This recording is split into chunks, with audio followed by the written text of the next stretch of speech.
Shalom Bapak Ibu yang kekasih dalam nama Tuhan kita Yesus Kristus. Puji nama Tuhan, kita berjumpa kembali dalam Sabda Sadik Gereja GSJA CWS Sentul di pagi hari ini.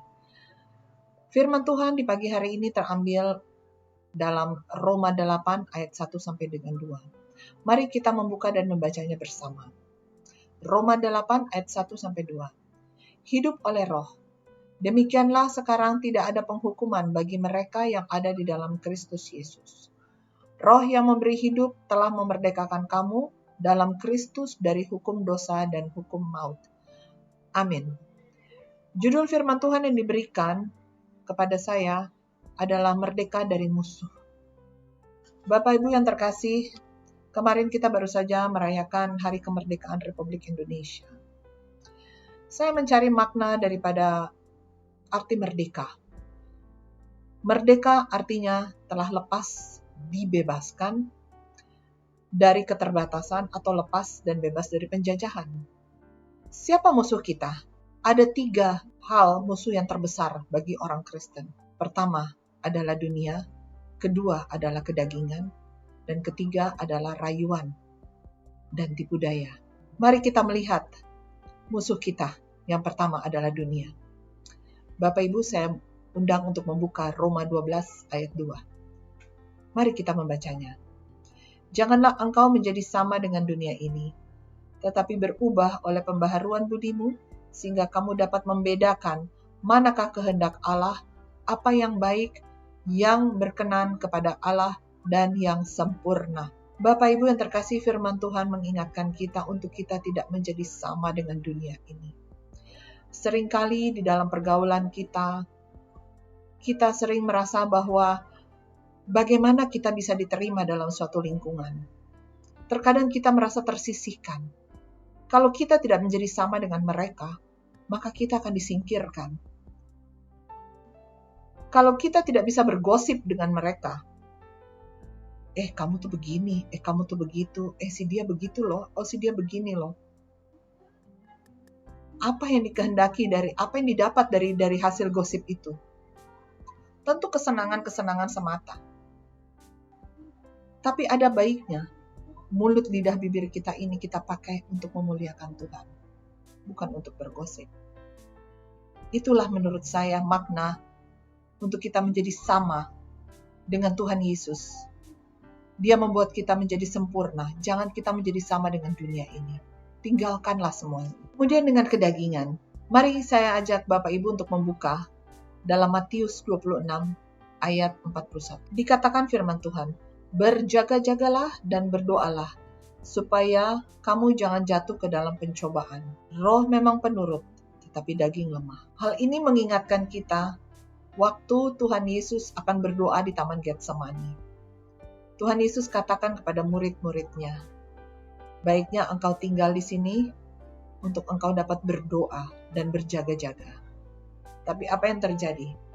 Murid Tuhan Yesus semuanya tidur, ngantuk. Terkadang kita memilih untuk kesenangan kita, untuk mengikuti kata hati kita, daripada kita mengikuti firman Tuhan atau apa yang dikatakan oleh Tuhan Yesus.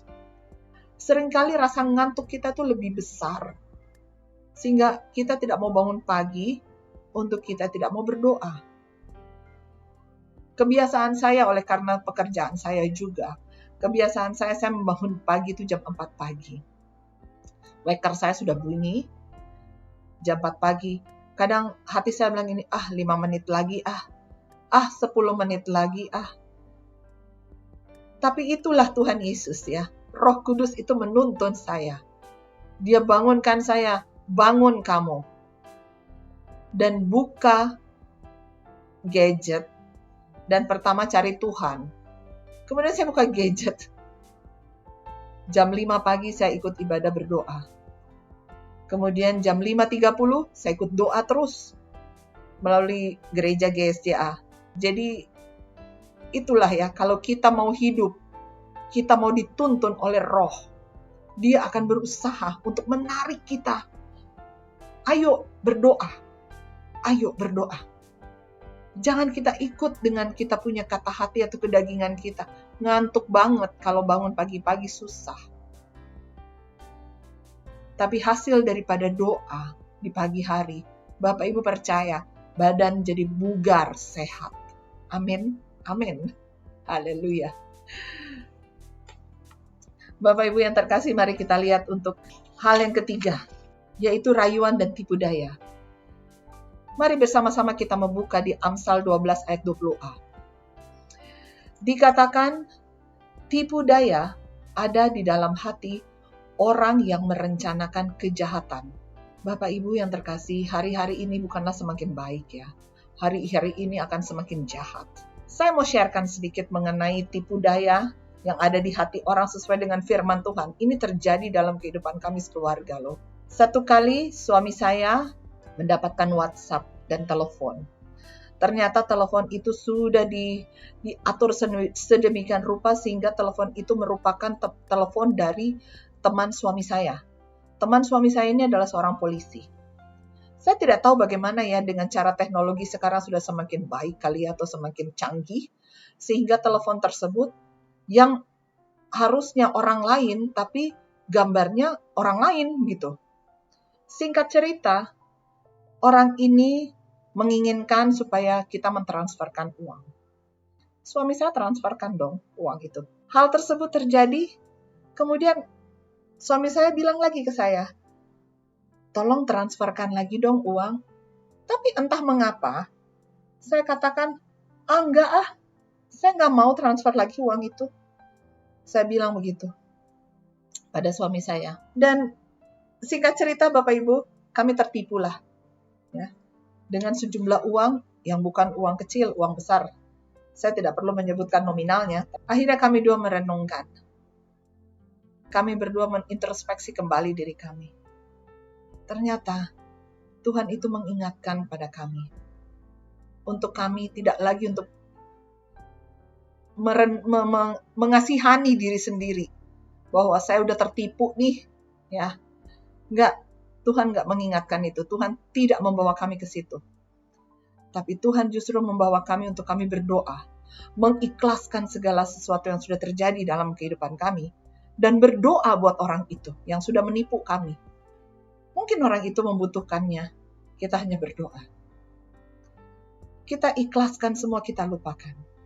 Dan kita melangkah. Walau susah juga ya melupakannya ya. Tapi kalau orang yang hidup bersama dengan Tuhan Yesus, pasti bisa. Karena bersama dengan Tuhan kita cakap melakukan segala perkara apapun dalam dunia ini. Percaya saudara, Tuhan mengembalikan kepada kami lebih daripada yang kami keluarkan oleh si penipu itu. Haleluya, beri kemuliaan ya bagi Tuhan ya. Dia Tuhan kita yang dahsyat dan luar biasa. Bapak Ibu yang terkasih, untuk kita bisa lepas atau untuk kita bisa merdeka dari musuh kita, marilah kita hidup bergaul dengan Tuhan Yesus. Tetap mengucap syukur atas segala apa yang terjadi dalam hidupmu. Jangan terbelenggu dengan masa lalu. Ya. Jangan khawatir dengan apapun juga. Efesus 3 ayat 20 berkata, bagi dialah yang dapat melakukan lebih banyak daripada yang kita doakan atau pikirkan, seperti yang ternyata dari kuasa yang bekerja di dalam kita. Amin. Tuhan Yesus memberkati. Mari kita berdoa. Bapa di surga, kami mengucap syukur terima kasih. Kami sudah diberkati dengan firman Tuhan di pagi hari ini. Kami percaya firman-Mu ini tidak kembali dengan sia-sia. Firman ini akan terus menguatkan kami, sehingga kami mantap melangkah bersama dengan Engkau Tuhan. Terima kasih Bapa. Di dalam nama Tuhan Yesus, kami menerima semua berkat ini dengan penuh ucapan syukur. Haleluya. Amin. Puji nama Tuhan, Bapak Ibu yang kekasih. Firman Tuhan di pagi hari ini semoga memberkati. Tuhan Yesus memberkati kita semua. Haleluya. Amin.